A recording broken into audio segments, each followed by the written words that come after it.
450 drone हमलों का ballistic मिसाइलों से मुंह तोड़ जवाब। रशिया ने यूक्रेन की ईंट से ईंट बजा दी। कीव तक खौफनाक और ताबड़तोड़ हमले किए गए। ताज़ा तरीन सूरत हाल क्या है, इस बारे में अजहर अली खान से बात करते हैं। अजहर भाई, बड़ी घुमसान की जंग चल रही है। यूक्रेन ने कल बड़े खौफनाक हमले किए थे रशिया पर, लेकिन रशिया ने बड़ा ही मुंह तोड़ जवाब दिया। बैलिस्टिक मिसाइलों से हमले किए हैं। कीव तक जो है ना, बड़ी तबाहकुन जो है ना, वो तबाही मची हुई है। क्या सूरत हाल है? सूरत हाल ये है कि जो यूक्रेन है उसके पास मिज़ाइल तो है नहीं, तो वो अब ड्रोन्स के ज़रिए हमले कर रहा है, अपनी स्ट्रैटेजी को चेंज कर रहा है और मुख्तलिफ रीजन्स को टारगेट कर रहा है। कुछ ऐसी जगहों को भी टारगेट कर रहा है जो उससे पहले उसने इतनी नहीं की थी। तो उसने इस बार जो गुज़िश्ता रोज़ है वो तातारिस्तान का इंतखाब किया था और वहाँ का एक इलाका है नजने काम्स्क, वहाँ पे एक ऑयल रिफाइनरी थी, बहुत बड़ी ऑयल रिफाइनरी रशिया की, उसको निशाना बनाया और उसके लिए जो लॉन्च किए गए ड्रोन्स की तादाद थी वो 456 ड्रोन्स थे एक साथ जी। और वो आए और उन्होंने हर तरफ छा गए और उन्होंने वहाँ पे आके बहुत बड़े पैमाने पर तबाही फैलाई।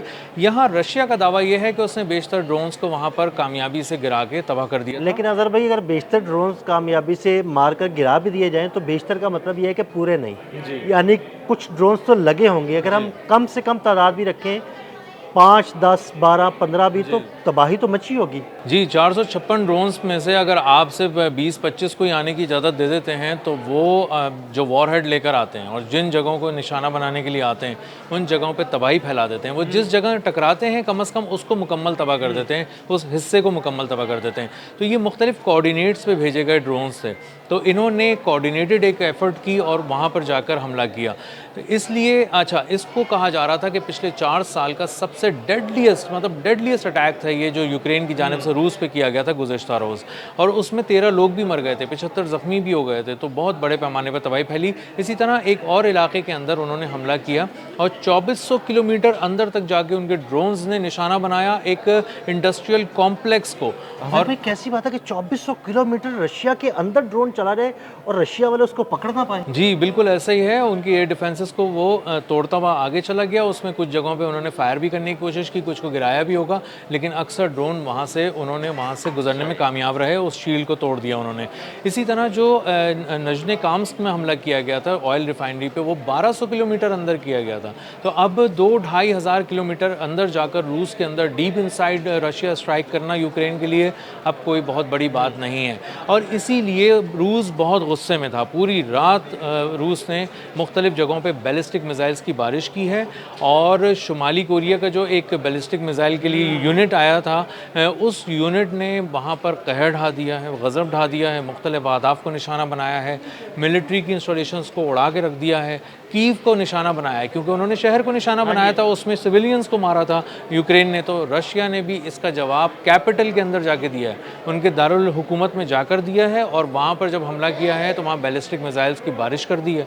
5 लोग उसके अंदर मर गए और बहुत सारे लोग ज़ख्मी हुए। डेवलपिंग स्टोरी है, अभी इसकी बहुत सारी तफसीलात सामने आ रही हैं। तो रशिया ने जो हमला किया है वो फैला कर किया है, उसने कुछ मौशी अहदाफ को भी चुन कर रखा है और इसीलिए वो हमले कर रहा है इस बार पोर्ट्स पर।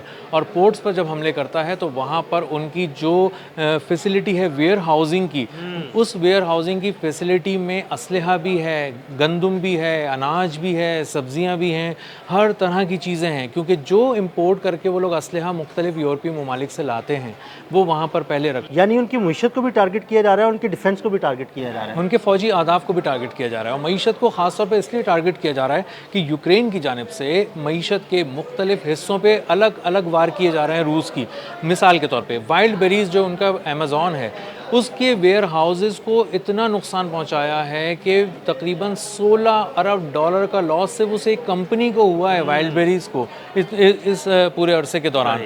और 1700 किलोमीटर डीप इनसाइड रशिया जाके वाइल्ड बेरीज की फैसिलिटीज़ को, उसकी जो बहुत बड़े बड़े वेयर हाउसेज हैं, उनको नुकसान पहुंचाया। तो जो रिटेल का बिजनेस है बहुत बड़े पैमाने पर, ऑनलाइन बिजनेस है रशिया के अंदर, वो ज़मीन पर आकर गिर गया। बहुत बुरी सूरत हाल है।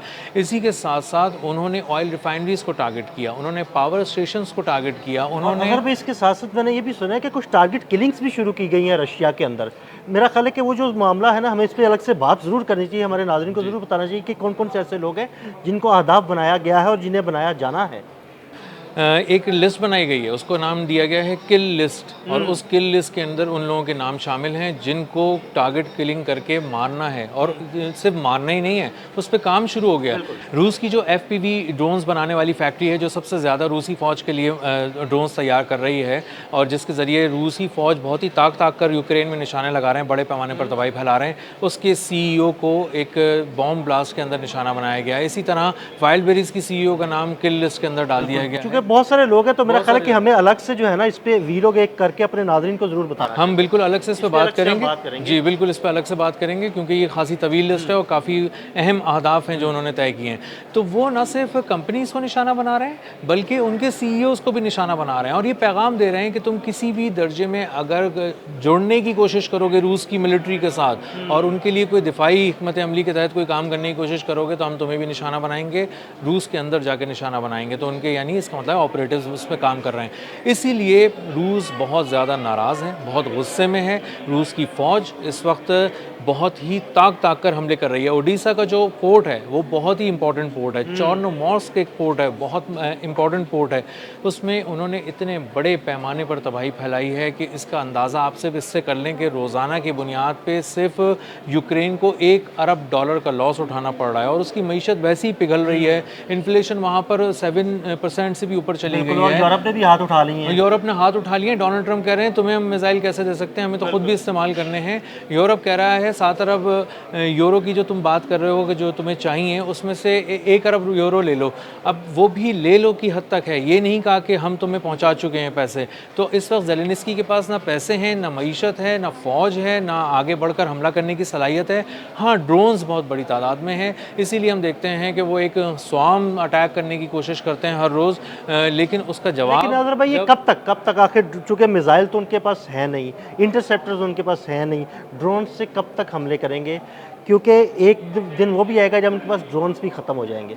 ड्रोन्स ख़त्म हो जाएंगे, और ये जो रशिया के हमले हैं ये एक बहुत ही कोऑर्डिनेटेड हमले हैं। यानी इसका मतलब ये है कि वो एरियल गाइडेड बॉम्ब्स भी गिरा रहे हैं, वो ड्रोन अटैक्स भी कर रहे हैं, बैलिस्टिक मिसाइल के हमले भी कर रहे हैं, और आर्टिलरी के ज़रिए बहुत बड़े पैमाने पर बमबारी कर रहे हैं और मुख्तलिफ़ जगहों को निशाना बना रहे हैं। इसका मतलब ये है कि जिस लेवल पर यूक्रेन जाके जंग लड़ रहा है उससे कम से कम 5 गुना ज़्यादा फैलाकर, ज़्यादा शिद्दत के साथ मौसर, सख्त और तेज़ जवाब दे रहा है रशिया, और उसकी वजह से अभी ज़ेलेंस्की और उसकी फ़ौज संभल नहीं पा रहे, और अब जो नुकसानात की एक झड़ी लग गई है उसको रोकने वाला कोई भी नहीं है। अच्छा अजहर भाई, आने वाले दिनों में आपको क्या लगता है कि ये जो रशिया और यूक्रेन की जंग है ये किस सिमत जाएगी?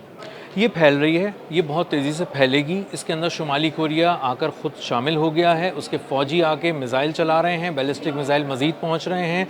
इसका मतलब ये है कि रूस के पास जो कहीं थोड़ी बहुत मिसाइलों की कमी थी वो भी पूरी हो जाएगी।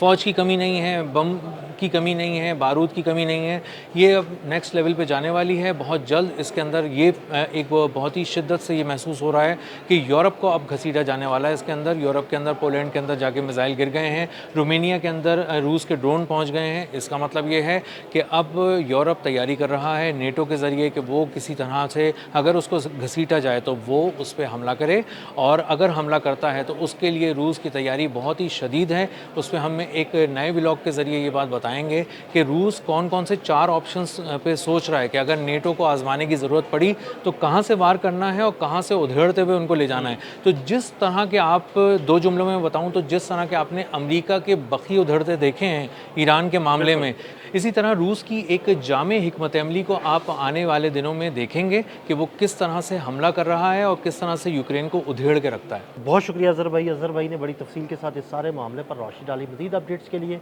हमें फॉलो करते रहें। अदील अहमद और अजहर अली खान को इजाज़त दीजिएगा। अल्लाह हाफ़िज़।